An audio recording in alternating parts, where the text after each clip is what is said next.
With Maine, of course, maybe one day, I don't know when, makapagpagawa po. At least we could say we did a film, no? And definitely, I would love to work with my wife.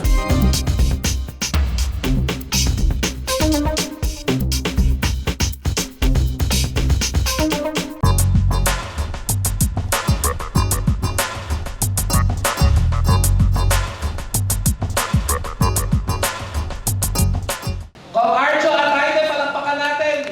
Jo! Hello! Yan na siya! Ayan na si Kong! Content Asia 2024 Best Actor for Cattleya Killer! Palakpakan natin! Hello everyone, good evening po. Maraming salamat for coming. It's nice to see everyone again. Thank you, thank you. Content Asia Awards is in Taipei po. So, madami naman din pong sumabak. No? And luckily, we were given the opportunity to represent, no, in the best actor category. And nadali po. So yun po yung sa Taipei, and it happened just last week. For this year po kasi, all the plans are already done. No? Plans meaning the projects that I've committed to ABS as well as part of my responsibility at hanap buhay. Sabi ko po, of course, I had to finish what I had to finish, and I did it during the breaks of Congress. Minsan po na-overlap, but rest assured that the district was my priority, no? And for Moon Glow po, that is coming out next year po. We ended na rin po a couple of months ago. May nireshoot lang kami recently for a day. Topak, of course, with Julio Montes and Chong and Sid Lucero, of course, within the year po, hopefully.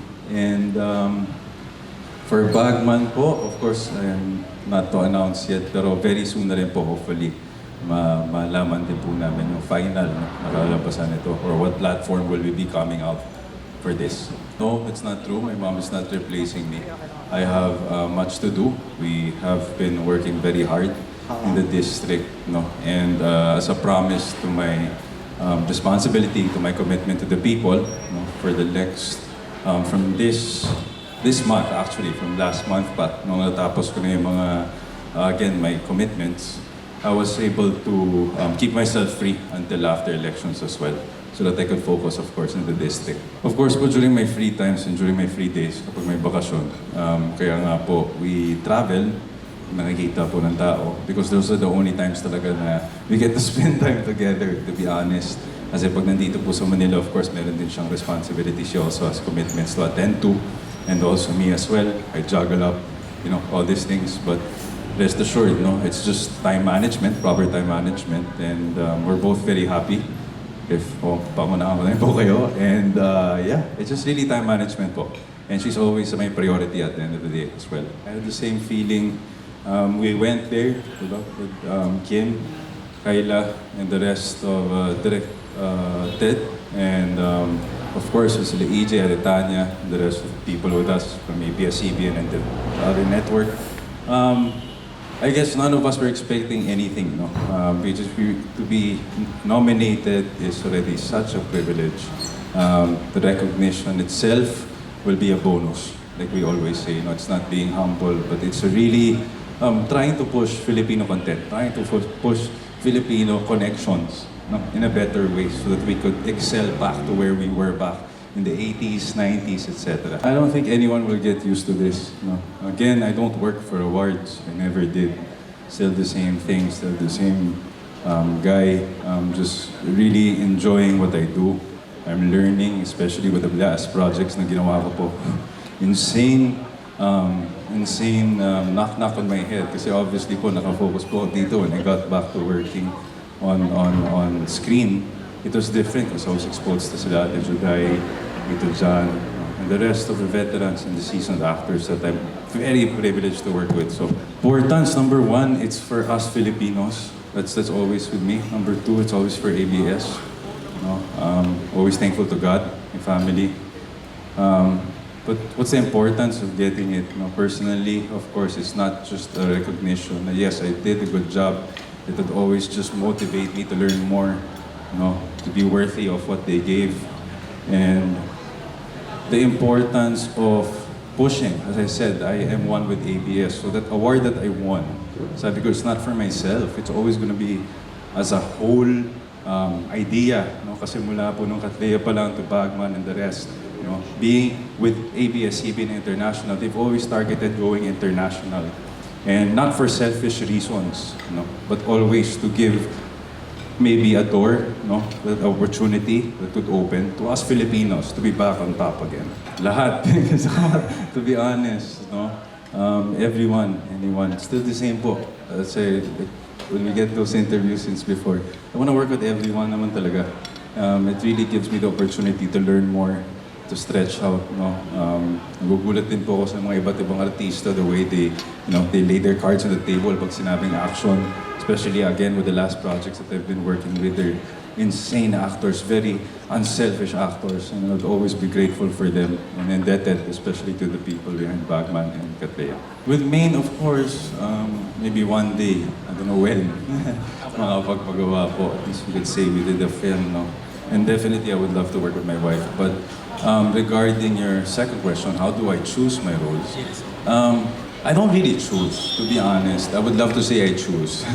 But more than choosing, I just trust the process. I trust the management. I trust the Coris, or Carlo, Direk Ruel, all the people I worked with. They've put me here, so whatever role they give me, no. Minsan lang po, yung schedule na lang po yung pinipili ko.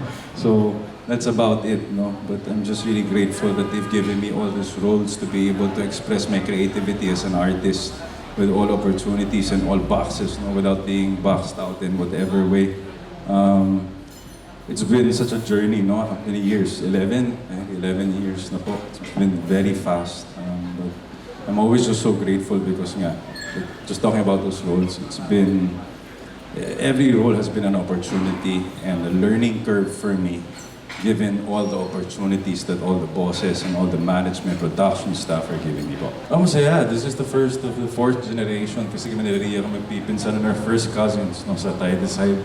We have no pamangkins yet, so ito yung pinakauna, of course, and I'm very much excited. Hindi ko na ma-explain, we're just waiting, and of course, all-out support to Ria and Z. Hindi ko na pa bang sasabihin ko, this is their story to tell. Sorry, but yun po. I'm just very excited. Super all-out support for them and much love to Zanjo as well.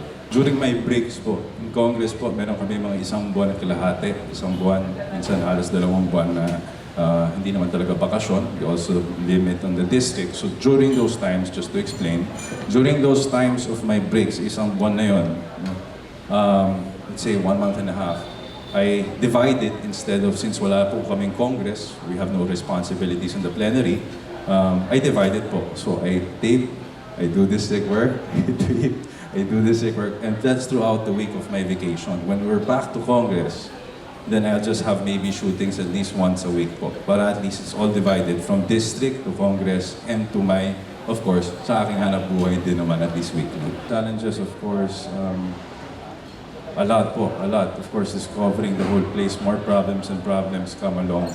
No? For our temporary, you have temporary solutions, you have permanent solutions that you have to apply to the district itself, to the people, things that you discover in and out of the government, how it really works, different agencies to talk to, iba't ibang ahensya. No? And besides that, not only yung trabaho, but of course, your legislative agendas, your legislative responsibility as well.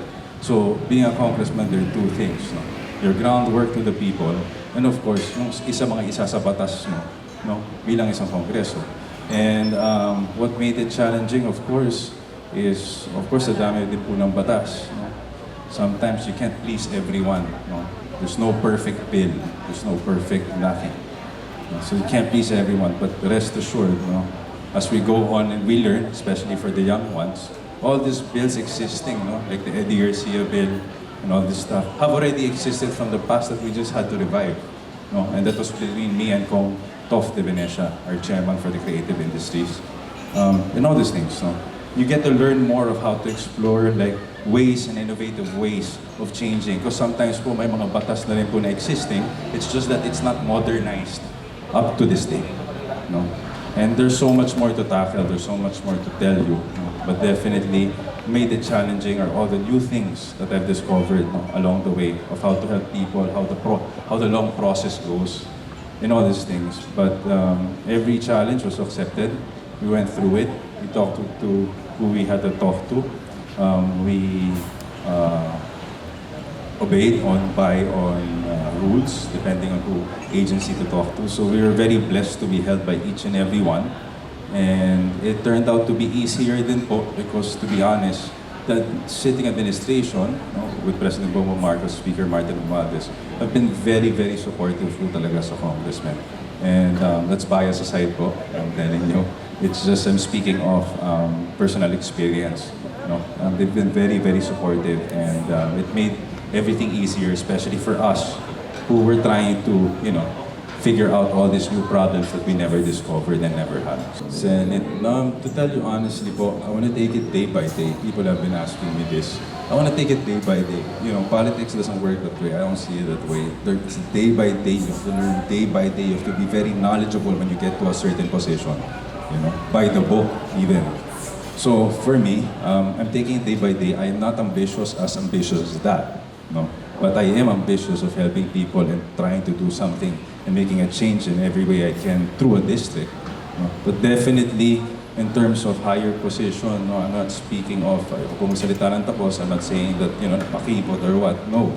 I'm taking it day by day. And once I learn, I'll know if I can, I'll know if I'm not capable. And I'll be honest. I won't fake it. Thank you. I help people because I have to and I can. Fulfillment is not even a feeling. Fulfillment, I feel once I've done something as a whole. Once there is something, that's when I feel fulfilled. Not really helping. I can't explain po. It's really hard to explain. That's a very hard question. It's a very personal question. I take it personally. It's not about fulfillment. On the side of helping, I just want to help when I can. We wanted to make a change. I've said in this area, I can't do it for the whole Philippines. I'll do it here. And we've been doing it for 2 years. So far, so good po. With the other side of acting, that's my playground. As a person, hanap buhay ko din po. That's where also I started. That's where old people. That's why also partly I'm here. May kinalaman na rin po yan sa pag-showbiz ko, of course, for awareness. And I won't take that away. That's reality. But again, fulfillment siguro po as a whole. I feel fulfilled on both, but really more on acting side personally. But on the helping side, I know it's more than it's not a fulfill. I can't explain. I just really have to. I want to help. I can help. So that's my mentality when it comes to that side po. We have Carla Cray, DJ Carla Cray. We have Silent Sanctuary. We have Dilaw. We have Al James. We have, of course, our brother, Yolo Pascual. And then, of course, we have Miss Casey Tandingan. And, of course, my idol, Bamboo. Wow! So ito po, thank you, Ate. It's very big of an anniversary because not only is it the QC Laban and actually the third already, but it is also the 85th founding anniversary of Quezon City. So it's a tied-up partnership po with Mayor Joy Belmonte. Because obviously with the last QC Laban also that we've had, it's been a very big impact to the youth as well. And to the rest na rin po, hindi na rin mga youth, so kasama na rin po. And everyone enjoyed it. So we just wanted to pursue for another year to give fun to the community and to the whole of Quezon City. Malaga po. And how do I keep myself healthy? At least po, I think I try to eat healthy as much as I can. Dahil nga po, there are times na obviously pag umikot sa campaign and all this stuff, hindi tayo nakakapili ng food na masyadong healthy. So on my own po, I just try to eat healthy, is work out once a week. That is one thing that has been tackled in the last 2 weeks after the issues popped out regarding the sexual harassment. It is yet to be studied po. We'll let you know definitely an update on this. But as we move forward po, of course, I can't say much. There are legalities on the line as well. But definitely, we are in support to, of course, no sexual abuse. Dahil hindi naman po yan yung industry ang kinikilala ko din po. That is not the industry I grew up in. There is no truth sa panglahatan ng LGBT na ganun sila. There's no proof to that. I beg to disagree also to have nalalahatin pero merong iilan no? And they have to pay the price for what they have done, no? And I agree with that. Pero definitely sa panukala po, hindi ko na po para pangunahan, but definitely we have the House of Congress, open live Facebook po regarding all these bills and all amendments that have to be done to make sure that the safety of the young men and the adults, of course, in general, are all secured po. I've started Bagmans even before I became a congressman. So it's for people to think. No? Definitely, this is not what I do. So I'm doing it. It's a story to tell. No? And definitely, it has nothing to do with my political career at all. It wasn't a target. As I said from the beginning, we did this 2017. Way back before I was, bago po ako naging representante dito sa Distrito 1. So it's way beyond the campaign period as well. So I just wanted to continue because it's a beautiful story. It's a good political drama story that I think people should watch. Given that there are more productions included, the budget's higher, everything's bigger. Of course, the opportunity of working with ARJO ATAYDE is fantastic. Tito John Arcilla, who I've worked with again, so I'm very happy to be working with him. And of course, the rest of the cast, no? Tito Peep, and a lot to mention po. So, yeah, it's very blessed for this opportunity again to come back. A lot of things din po, definitely, I'm the same. It's just the same thing. I'm the same guy. It's just that there's more maturity, there's much more responsibilities as I grow up. That's the way I see it. Nothing changed. Madami lang po talagang ginagawa. No? That's about it. Hindi ko po makita yung... No? But definitely yung pananaw, that's all because of the wisdom of the people around me, the people that I've been working with. No? Mula po nung Provinciano days pa kay Tito Eddie Garcia, ang dami ko na natatanggap na words of wisdom. And definitely, as I grow up, no, I just really learn more, no, and how to, more than pananaw, madami naman po, madami ko pong pwedeng sabihin, but more than that, it's more of how I handle myself, how I handle situations, how I accept everything in a different way, not a different perspective, but more of a different way of handling things and getting to where I want to, and how I want to help people, or either how to help people or how I actually work in my showbiz career as well. I don't, hindi ko ma-explain, it sounds cheesy, but I don't feel the responsibility. I just really feel like I have a best friend with me, a wife, no, that I'm really enjoying the journey with her. So hindi ko po ma-explain further how much else, no, but I really love her. And sa kanya po, of course, the way I handle things, or priorities na lang po. Yun na lang po siguro nag-change, no, priorities. But us itself, we're just growing together. That thing I'm very blessed to. I'm not so sure, pero we're thinking somewhere siguro po sa States again, or Europe. But definitely, she loves traveling. I also love traveling. So during breaks or whenever we can, we'll explore to different, siguro po our next might be Europe again, hopefully.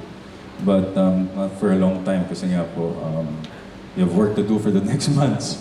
But definitely, as soon as I'm free o makaluwang kahit a few days off, definitely I prioritize going out on a vacation with her. Yeah. Best celebration? Yeah, my wedding. My wedding is still the best celebration.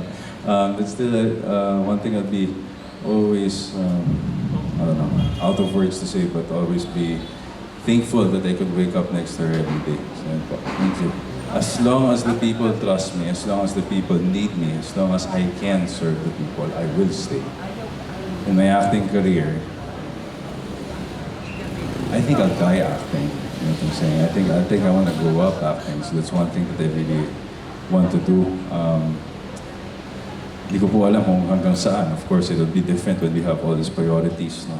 But I think once an actor, always an actor. You see them all coming back. And as an actor, I totally don't judge them for that.